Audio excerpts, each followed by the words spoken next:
Hola estimados, ¿cómo están? Bienvenidos a Esto No Es un Blog. Este amplificador que me trajeron para reparación hoy día no podía perder la oportunidad de mostrárselos, porque es un amplificador muy parecido a los que hago yo, pero argentino. La marca es RT. Acá no entiendo qué dice ese, algo así como crear, no sé, no entiendo las letras y tampoco entiendo esto que dice acá, no sé qué idioma es.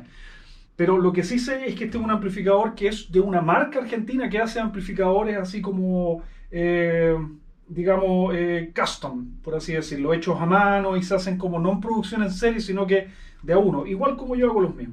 Entonces quiero aprovechar esta oportunidad para que lo revisemos y veamos cómo trabajan ellos en comparación a cómo lo podemos hacer nosotros acá. Como pueden apreciar, está bastante mal traer.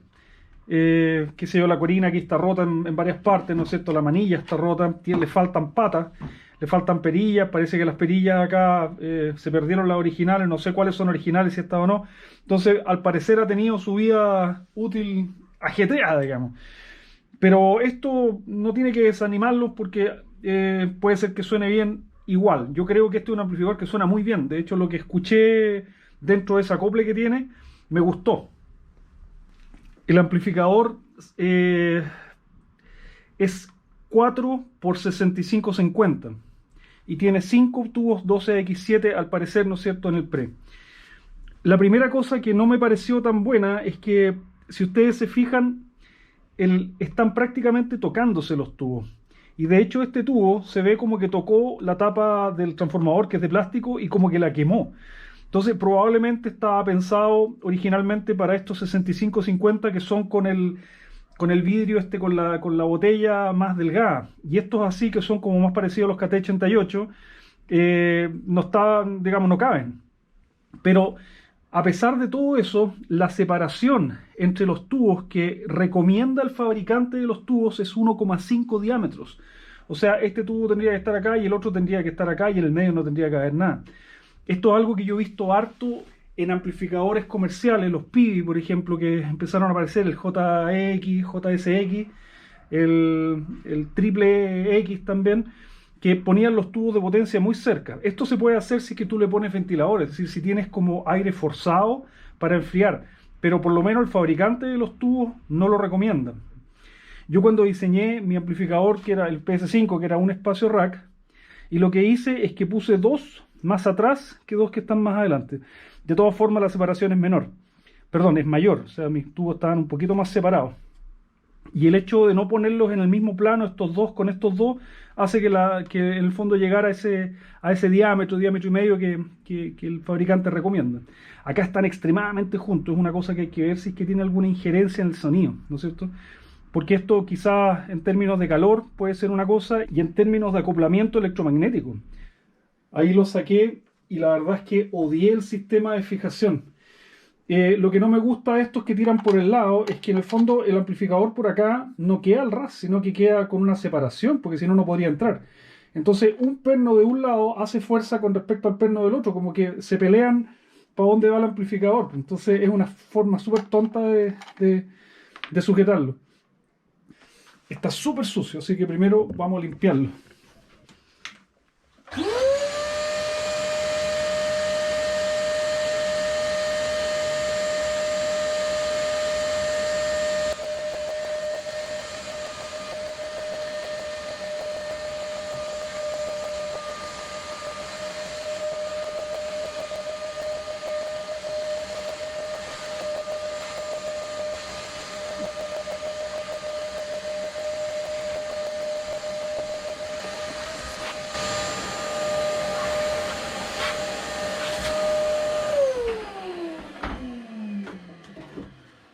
Entonces, usualmente se ocupan tapas metálicas, sobre todo las que dan hacia los tubos, o se cubren los tubos con un cap así metálico, una tapa.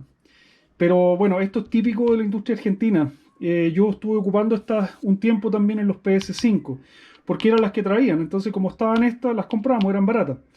Pero se rompen acá. Estos, digamos, se me pasó, digamos, mandé un amplificador a Estados Unidos y llegó roto. Se rompieron, digamos, los soportes porque el soporte plástico no aguanta tanto y esto pesa sus varios kilos. Entonces, en el manejo, qué sé yo, cuando tú la mueves de un lugar hacia otro, de repente esto falla por material. Así que me pasó eso y nunca más ocupé las tapas plásticas.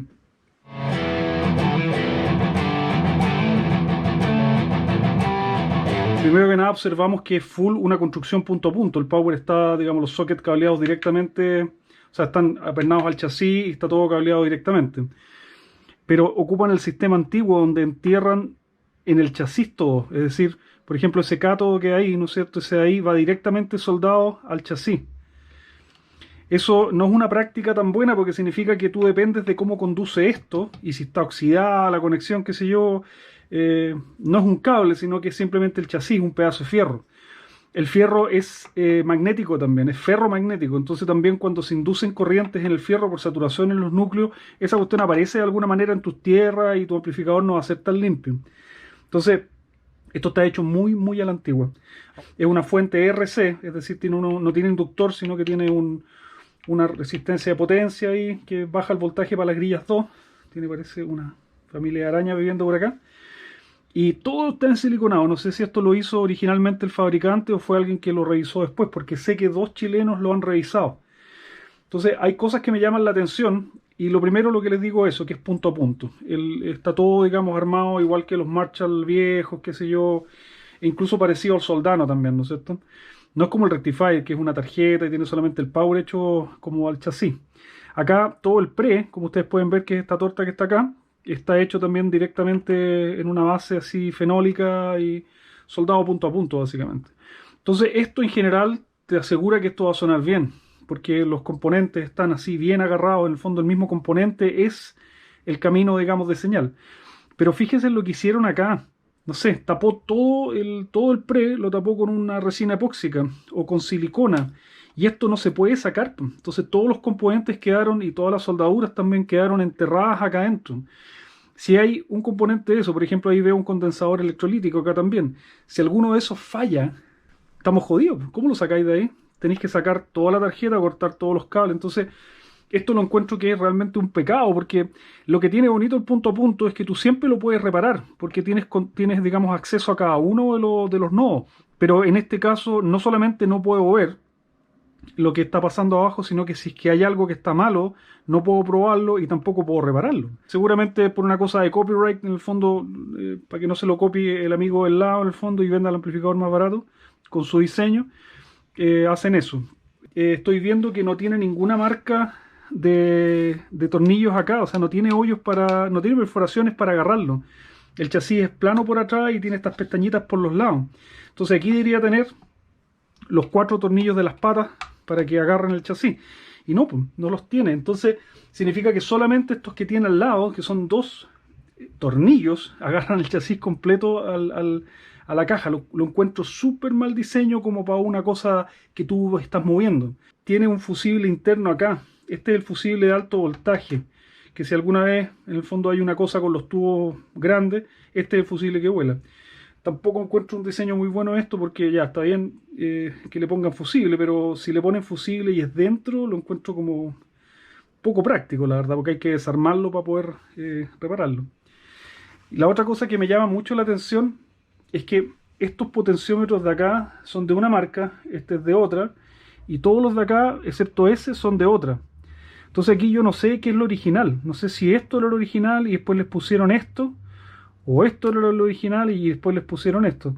Pero aquí claramente hay manos, digamos, que se han metido a repararlo más de una vez. Acá también se ve que, por ejemplo, el negativo de este es el máster, ¿no es cierto? El negativo del máster va directamente al chasis a través de un alambrito. No me gusta eso, cabros. Eso lo encuentro como una práctica muy vieja de tierra no estrella. Ahora se ocupa el star grounding, ¿cachai? Que es como que todas las tierras van a un mismo lugar y ojalá ese lugar esté lo más cerca de la tierra de la entrada. Eso te genera el menor ruido, digamos, en radiofrecuencia y la menor captación de ruido externo. Pero este sistema es ruidoso. Entonces este amplificador no me extrañaría que tuviese mucho ruido y que se le metiera a la radio, que está harto por este tipo de decisiones.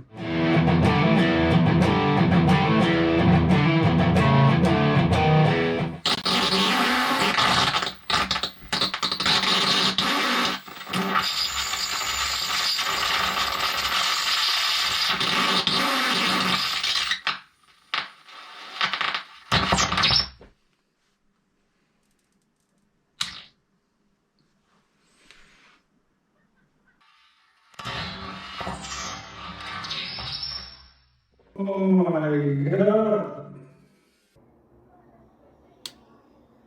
Short. Ese es un esquema simplificado de cómo se ve esa parte de la fuente. Este embobinado acá, que son los 6,3 volts AC, ¿no es cierto?, alimentan los 4 calentadores de los tubos grandes que consumen más potencia y 2 de los chiquititos. Y después ese mismo embobinado se rectifica con este puente rectificador, se filtra con un condensador, se transforma en DC en el fondo, con lo cual se va el ruido, ¿no es cierto? Y se alimentan los 3 tubos de pre, digamos, los que trabajan con señal pequeña. Esto se hace para evitar ruido, ¿no es cierto? Si tú alimentas con DC los tubos chicos, suena menos ham en el fondo en el amplificador. Es menos posible que entre interferencia, qué sé yo. Entonces es una buena práctica, pero aquí no hacen un embobinado como extra de 6,3, sino que trabajan desde el mismo que trabajan hacia el otro lado. Entonces tú estás trabajando hacia acá y estás trabajando hacia acá. Eso generalmente tiene sus complicaciones. ¿Por qué? Porque esto queda flotante. Aquí los diodos quedan flotantes. Entonces, ¿cómo soluciona esto? Este tipo pone 2 resistencias de 100 ohm, de medio watt, ¿no es cierto? Y las entierra al medio. Entonces, todo este embobinado queda simétrico con respecto a la Tierra. Y para evitar que esto quede flotante, en el fondo hace lo mismo al otro lado, pero con resistencia de 150. ¿Cuál es el problema? El problema es que el tubo funciona, aquí está simplificado, ¿no es cierto? Pero hay un embobinado de más o menos 450 volts DC que también está enterrado a un lado. Entonces tienen un camino común con respecto a este del 6,3. El tubo cuando falló, se conectó, por ejemplo, se conectó la grilla, perdón, el calentador se conectó con el ánodo. Entonces de repente estas dos cosas estuvieron conectadas. O qué sé yo, con una resistencia pequeña, una resistencia de 60 ohms. Entonces, eso es lo mismo que esté como prácticamente en cortocircuito. Entonces, todo este circuito, absolutamente todo este circuito, se fue a 450 volts, subió a 450 volts por la tierra común. Y esta resistencia, en el fondo, en vez de aguantar los 6,3 volts o los 3,15 que tienen que aguantar normalmente, se fueron a aguantar 450. Entonces, momentáneamente, estas 4 resistencias estuvieron expuestas a, qué sé yo, 2000 watts de disipación, con lo cual se vaporizaron, simplemente explotaron. Aparte de eso, los calentadores de los tubos chicos también murieron, SSS murieron, porque al parecer todo el circuito se fue para arriba y el circuito internamente también está conectado de alguna manera, o sea, tiene una máxima tensión de trabajo con respecto al cátodo de estos que está generalmente a tierra. Entonces estos tubos y ese ahí también se fueron. Sobrevivió solamente uno de los del pre. Entonces es una mala práctica alimentar, yo diría, con el mismo embobinado los tubos de potencia y los tubos del pre. O si lo vas a hacer, tendrías que ponerle un fusible a esta cuestión. Tendrías que hacerle un fuse ahí, ¿está? Poner un fusible ahí y poner un fusible acá. Cosa que todo esto acá se cayó la tiza. Que todo esto de acá esté totalmente protegido de cualquier cosa de alto voltaje que pueda pasar acá.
Se ve un poco rústico, pero esas resistencias van a hacer mejor la pega que las que estaban. Como murieron estos 4 tubos, murieron sus calentadores, estoy asumiendo que los cátodos también tuvieron algún tipo de problemas, porque el amplificador al encenderlo no suena bien. Entonces, se me ocurrió medir y miren lo que encontré. Empecé a medir los cátodos y, por ejemplo, tengo ese es el primer tubo. Ese mide 1,5, está bien. Es un valor como normal. 1,5 el otro, bien. Este de acá tiene la resistencia a la vista, es 1,8. Está bien. El cuarto tubo no está conectado. Pero fíjense en este. Mide 0. O sea, aquí hay un cortocircuito a tierra.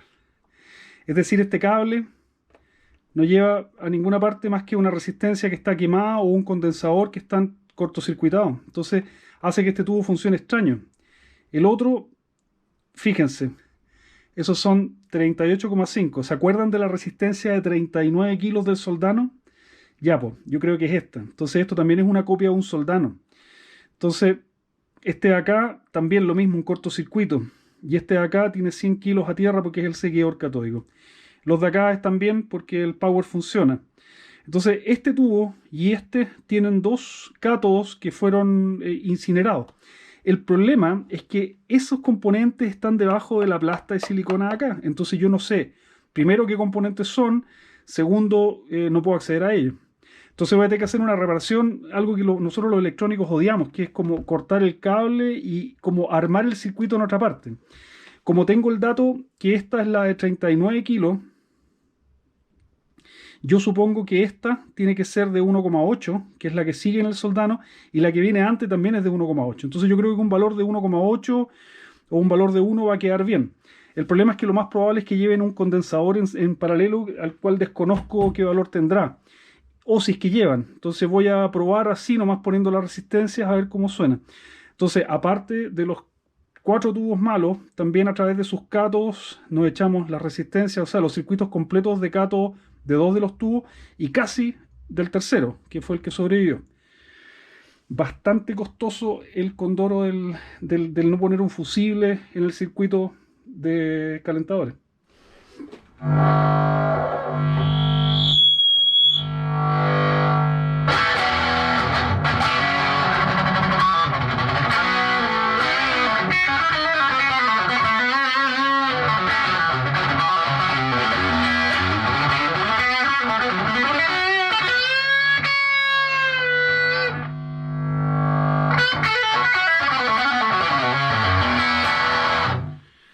Bueno, ahí, como pueden ver, le puse las cosas a la mala, ¿no es cierto? Cortando los cables en el fondo y puse un punto de tierra. No sé si llevaba condensadores ahí, pero siento que tiene harto gain. Tanto gain que una cápsula con coils, como que ni siquiera se puede estar cerca de la cuestión.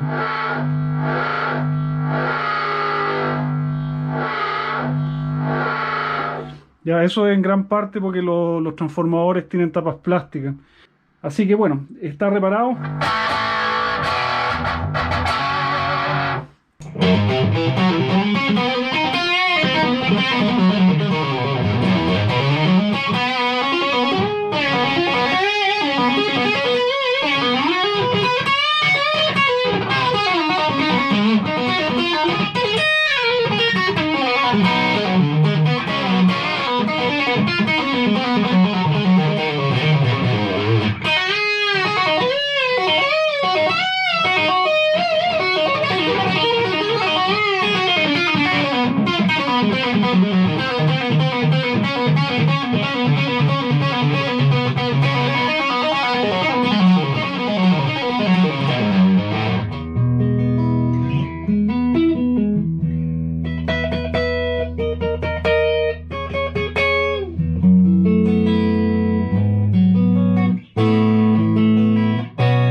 Bueno, ahí está reparado el amplificador.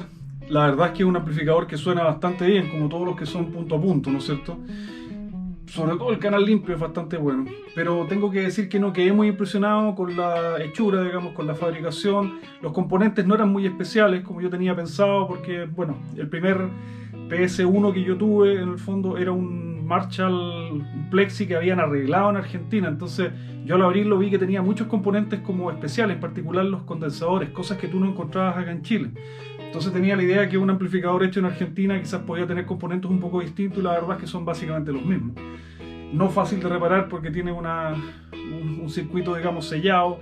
No entiendo muy bien el sentido de eso, probablemente sea porque, digamos, por microfonía, porque los componentes puestos en silicona igual son un poquito menos resonantes y siempre el componente al vibrar genera algún sonido. Entonces, si tú lo tienes mejor agarrado, es mejor. De hecho, los amplificadores antiguos, los que eran punto a punto, los Fender antiguos, les ponían un baño de cera, como de parafina, ¿no es cierto? De esperma de vela, de cera.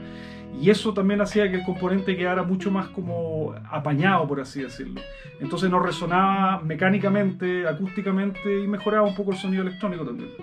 Entonces quizás en ese sentido, pero a mí me tinca que es como que quisieron ocultar lo que hicieron. En el fondo es un poco ridículo, porque claramente es un clon del Soldano. Entonces, si ya clonaste, ¿por qué no quieres que el otro te clone? Entonces da lo mismo, en el fondo. Es decir, los esquemáticos son bastante comunes, la verdad, a esta altura de la vida. Y lo que más importa es la hechura. Por ejemplo, el transformador de salida. Si bien las tapas no son metálicas y eso es malo, si bien el transformador está puesto al medio, como los Marshall antiguos, que también es malo por el ruido, que se le mete el ruido del otro acá, la verdad es que el transformador suena bastante bien. Y eso uno lo comprueba por el limpio. Entonces, la hechura del transformador, probablemente en Argentina están haciendo transformadores súper buenos, lo cual lo encuentro excelente. Pero en todo lo demás están ahorrando al máximo. Así que le faltaría un poquito de cariño en componentes y el diseño de las tierras también, que no simplemente es ruidoso, o sea, no, es muy old school. Hacer que el chasis conduzca tus señales es invitar a la radiofrecuencia a que entren. Así que esos detalles de hechura, en el fondo los encontré un poco no tan buenos. Pero el amplificador en sí suena bien, como todos los que son punto a punto. Así que eso sería. Eso es lo que les puedo contar de momento. Que estén muy bien. Suerte. Chao.